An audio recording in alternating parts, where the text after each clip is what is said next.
पहा नवीन एपिसोड्स एकदम add free.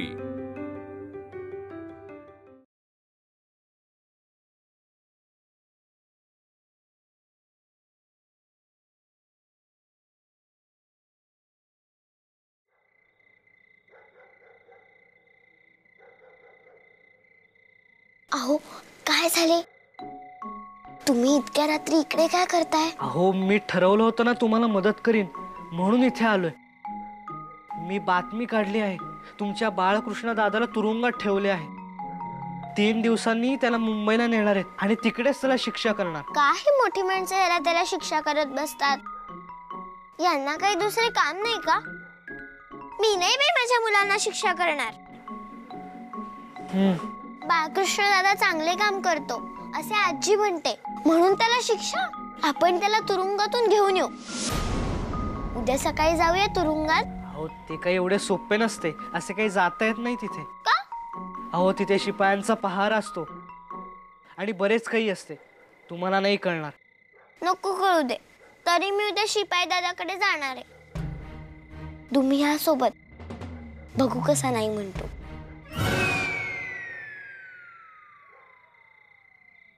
घाबरू नका, मी आहे तुमच्या सोबत।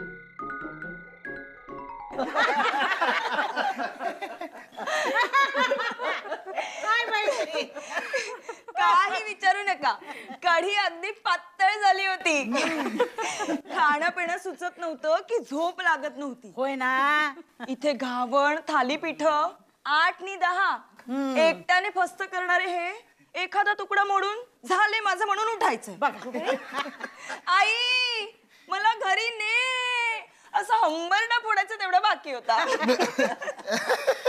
हो, पण त्या पायी उचक्याने मी इथं हैराण झाले, त्याचे काय?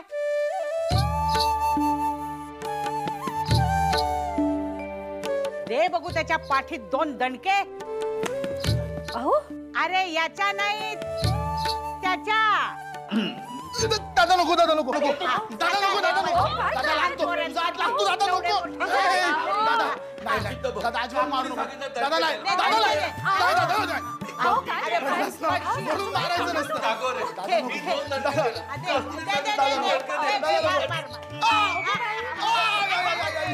आता कसं हे मात्र बरे झाले हो दादा। जरा मग आणखीन दे। दादा आता खरंच लागलं।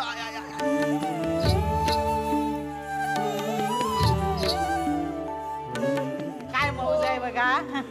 गोदे तुम्ही दूर गेलात ते फार बरे झाले, म्हणजे लांब गेलं की माणसाची किंमत कळते। गोदावरीच्या सांगण्यामुळे गेलो होतो खरा, पण अगदी चैन पडत नव्हते गो मला। काही म्हणजे काही सुधरत नव्हतं बर।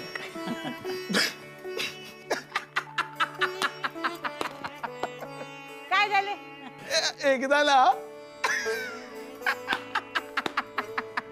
अरे सांग तरी। अहो नुसते हसताय काय? सांगा तरी, आम्हाला सुद्धा कळू दे। अरे आम्हाला कळू दे। हे आले ना। अगो बाई,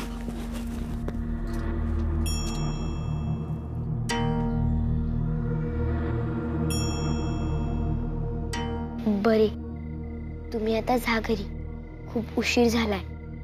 कोणी पाहिले तर ओरडा बसेल दोघांना, आणि तुमच्या घरी तुम्हाला ओरडतील उशीर झाला म्हणून।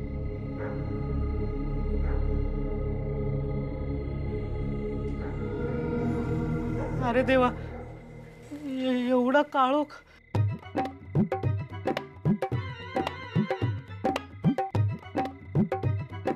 काय झाले? तुम्ही जात का नाही? अहो माझ्या बरोबर नालू पण आला होता, पण तो आता कुठे दिसत नाही। गेला वाटतं घरी। मग ते तुम्हाला भीती वाटते ना? कोणी वाटसरू दिसतोय का बघा।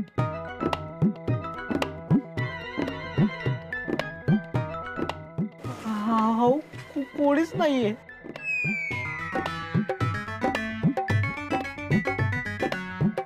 थांबा, मी प्रभाकर दादाला सांगते, तो सोडेल तुम्हाला। हो नको नको, तुमच्या घरी समजले मी इथे आलोय तर उगाच चर्चा होईल. हो ते पण बरोबर आहे, पण मग आता मी प्रयत्न करतो. राम राम राम राम राम राम राम. हो तुम्ही हसाल मला, पण नाही जमते हो. तुम्ही एक काम करा, भीमरूपी नाही तर रामरक्षा म्हणा, नाहीतर बाप्पाचं नाव घ्या आणि भरभर चाला, भीती नाही वाटणार. हो पण मला खरंच जमत नाही, मला खूप भीती वाटते. अरे कोण खुशबुसतय, झोपा बरं. थांबा तुम्ही इकडेच, मी येते.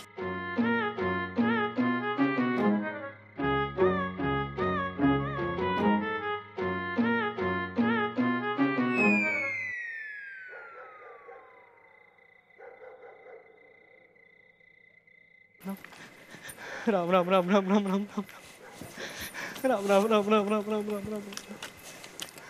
चला मी सोडते तुम्हाला. तुम्ही हो, त्यात नवल वाटण्यासारखे काय आहे? म्हणजे पुरुष शूर असतात आणि बायका भित्र्या. असे कोण म्हणते? आपलेच बघा ना, तुम्ही मुलगा असून भीता आणि मी मुलगी असून घाबरत नाही. हो पण मुलींनी असे रात्रीचे घराबाहेर पडायचे नसते. असे कोण म्हणते? सगळे. सगळे म्हणजे कोण? हो म्हणजे मुलींचा भाऊ, बाबा, काका, नवरा सगळे म्हणतात की बायकांनी असे रात्रीचे घराबाहेर पडायचे नाही. तुम्ही माझे कोण आहात? होणारा नवरा. मग झाले तर मी तुमचे म्हणणे ऐकायला हवे ना, तर म्हणा. बयो, तुला जर अंधाराची भीती वाटत नसेल तर तू रात्री बाहेर पडू शकतेस, किंवा तुम्ही माझ्या बाबतीत रात्री बाहेर पडायचीच नाही असा नियमच करू नका. सगळ्या प्रश्नांवर तुमच्याकडे उत्तर कशी काय असतात? काय झाले? माझ्याकडे काही बटव्यात ठेवलेली नसतात, पण मी शोधते आणि मग मला सापडतात. चला आता लवकर, नाहीतर इथेच सकाळ होईल. हो चल. चला. राम राम राम. कुठे चाललात? ते बसा. इथे नाही, खाली.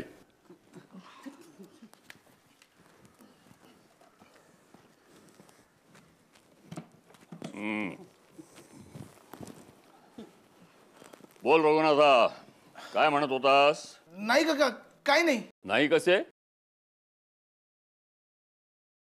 अरे आम्हालाही हसायचंय.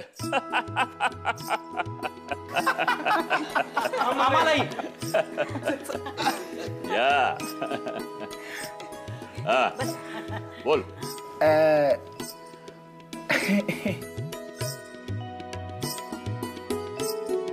अरे लाजतोस काय? सांग ना, सांग सांग. गोदे, तूच सांग. बर का मामनजी, एकदा छोटेसे भांडण झाले आमचे. तर हे झेंडूचे फूल घेऊन आले आणि म्हणाले, पहा गुलाब किती सुंदर आहे, माळतो तुझ्या केसात.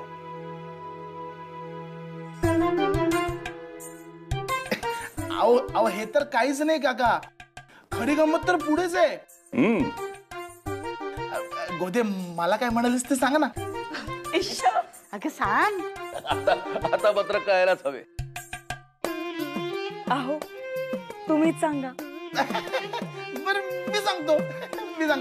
मी हिला म्हणालो की ये मी माळतो तुझ्या केसात, तर ही म्हणाली माळा म्हणे तुमच्या चेंडीत.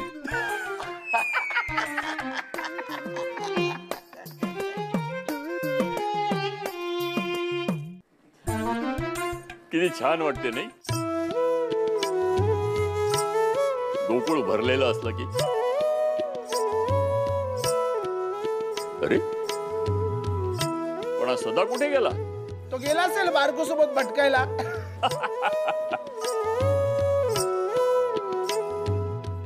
पण खरं सांगू का, कुटुंब एकत्र असलं की बाहेरच्या कोणाच्या मदतीची गरजच लागत नाही.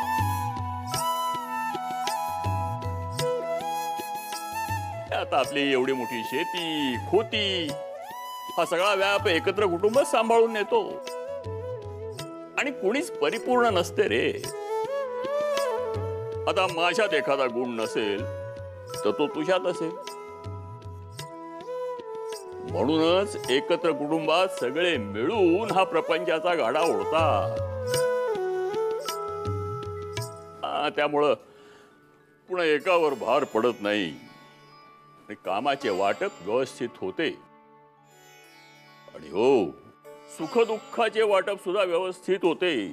म्हणजे दुःख विभागले जाते आणि सुख द्विगुणित होते. काय चला, खूप आनंद वाटला. तुम्ही आपली चूक सुधारलीत आणि परत आलात. पण काका, सुलोचनेस खात्री होती हे दोघे परत येतील म्हणून. बर का, चूक सुधारायला सुद्धा मोठं मन लागतं हो.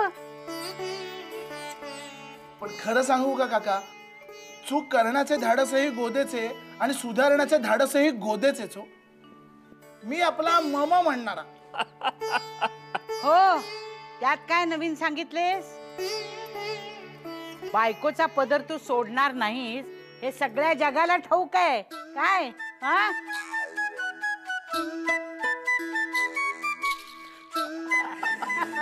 चला, मन भरले अगदी. कावेरी बाई, आता एखादं गाणं म्हणा, म्हणजे दुग्ध शर्करा योग लाभेल.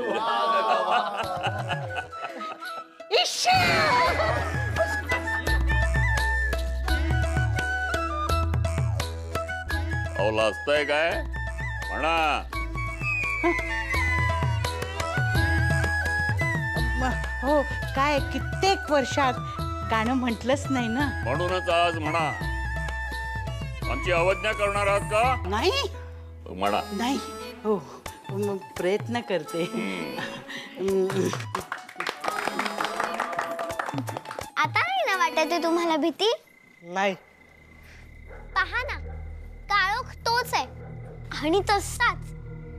पण मगाशी तुम्ही याच काळोखाला घाबरत होतात, पण आता तुम्ही घाबरतच नाही आहात. गंमतच आहे ना? हो, पण असे कशामुळे झाले असेल? मी सांगू? सांगा ना. मी बरोबर आहे ना?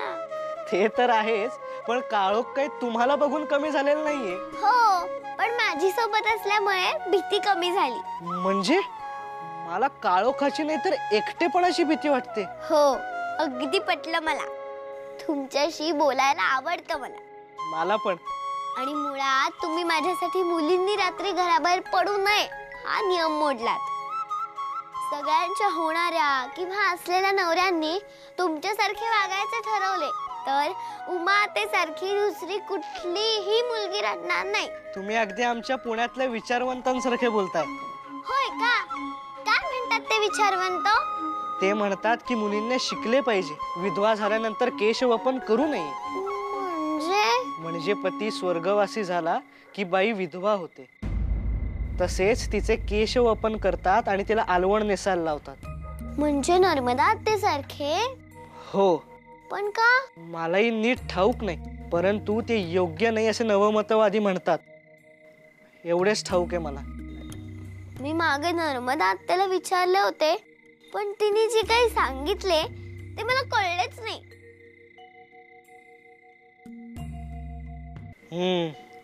माझी खूप इच्छा आहे पुण्यात जाऊन या मंडळींबरोबर काम करण्याची. पण तिथे काळोखाची भीती वाटली तर? तुम्ही मला चिडवताय का? नाही हो, थोडीशी गंमत. आपण लग्नानंतर पुण्यात जाऊन माझ्या मावशीकडे राहिलो तर? हो हो, चालेल चालेल. किती मौज. आपण महादेव, गणपत, बाबू नानू दादा सगळ्यांना तिकडे घेऊन जाऊया. हाव, तसे नसते. मग कसे असते? अरे हे काय, आपण झोळाई देवीच्या देवळापाशी चालू की चालत चालत? चला दर्शन घेऊन येऊया. आता रात्रीच्या वेळी? तीच तर खरी गंमत आहे. आपण आपल्या आईला केव्हाही हाक मारू शकतो की नाही? मग झोळाई देवीलाही आपण आईच म्हणतो ना? बरे बरे, चला, नाहीतर इथेच प्रवचन द्याल मला. चला, पुण्यात शोभा लागती म्हणते. हा,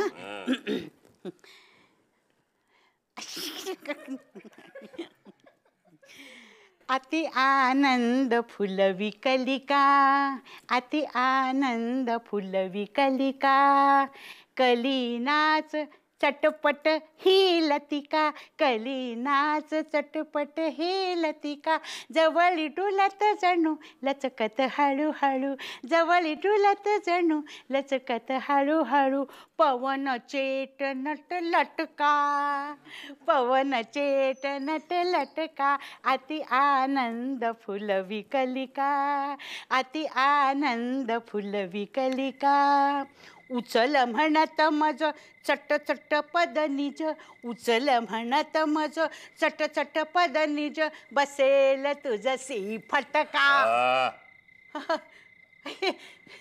चालू द्या बसेल तुझसी फटका, मनासी चटका, अति आनंद फुलवी कलिका, अति आनंद फुलवी कलिका, ही कलिका, ही कलिका.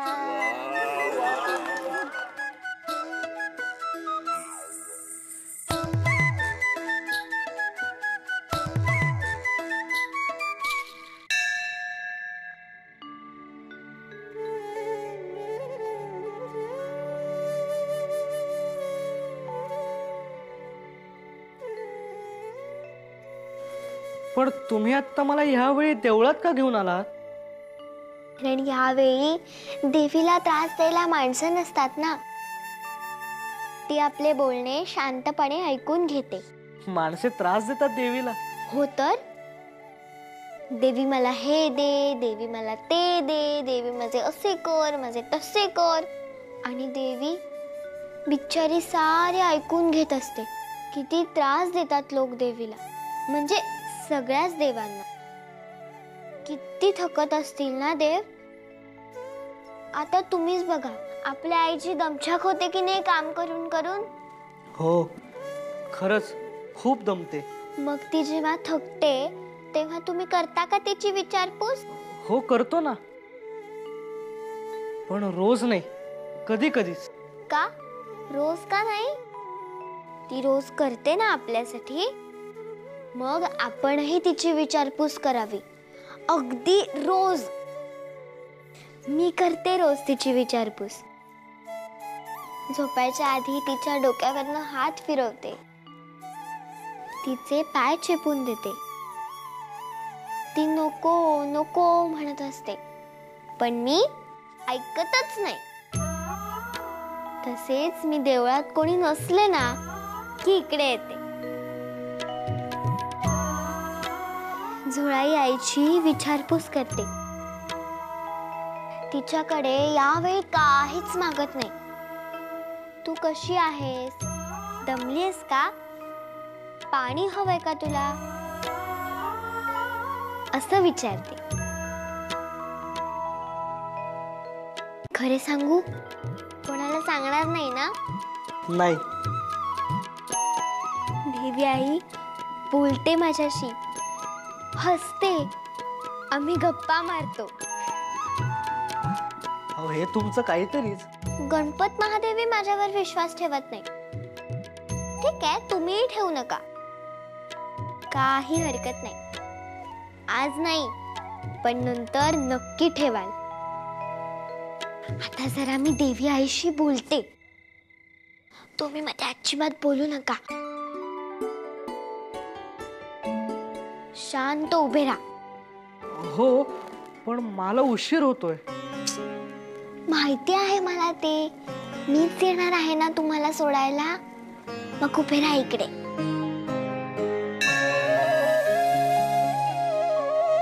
ममतेचे पांघरुण घाली ते जगाला, अंगाईची उब गोड लाभते मनाला.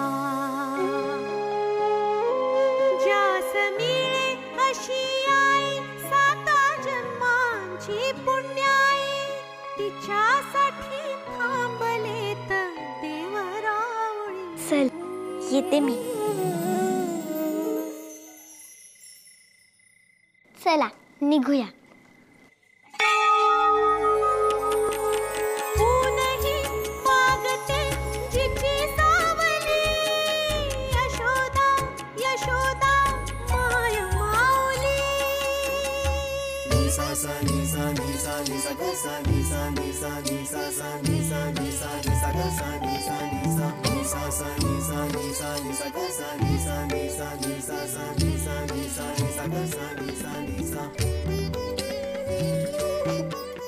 अहो दचकू नका,